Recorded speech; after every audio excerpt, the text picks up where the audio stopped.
প্রিয় শিক্ষার্থী বন্ধুরা, বিসিএস আইকন থেকে বলছি সৈয়দ ইউনুস আলী মোজাদ্দিদি।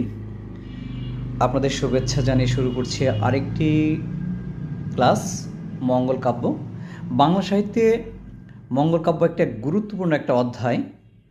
এই মঙ্গল কাব্যগুলা আমাদের অনেকেরই মনে থাকে না, কিন্তু আমরা যদি একটা মিনিট ভালো করে একটু মনে রাখার চেষ্টা করি, এখান থেকে কিন্তু প্রশ্ন থাকেই। বিভিন্ন চাকরি পরীক্ষায় কিংবা ভর্তি পরীক্ষায় এখান থেকে প্রশ্ন থাকবেই।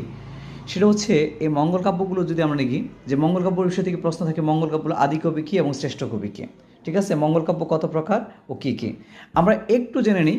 মঙ্গল কাব্য কাব্যের নাম আমরা প্রথমে যদি জানি মনসামঙ্গল কাব্য। এই মনসামঙ্গল কাব্যের আদি কবির নাম হচ্ছে কানাহরি দত্ত, আর শ্রেষ্ঠ কবির নাম হচ্ছে বিজয়গুপ্ত। এরপর চণ্ডীমঙ্গল কাব্য। এই চণ্ডীমঙ্গল কাব্যের আদি কবি হচ্ছে মানিক দত্ত, আর শ্রেষ্ঠ কবি হচ্ছে কবি কঙ্কন মুকুন্দরাম চক্রবর্তী। এই মুকুন্দরামের উপাধি কিন্তু এই কবি কঙ্কন। ঠিক আছে, তারপর হচ্ছে ধর্মমঙ্গল কাব্য।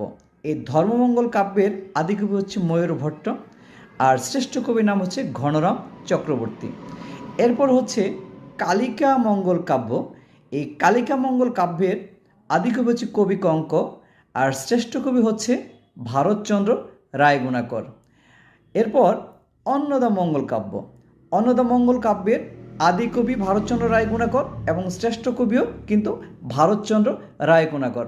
আর ভারতচন্দ্র রায়গুণাকরের উপাধি কিন্তু এই গুণাকর। ঠিক আছে, রায়গুণাকর ভারতচন্দ্রের। ঠিক আছে, আশা করি এখন এই ছকটা যদি আপনারা ভালোভাবে দেখেন এবং মনে রাখেন, তাহলে কখনোই এই আদি কবি এবং শ্রেষ্ঠ কবিকেও ভুলবেন না। সবাইকে ধন্যবাদ।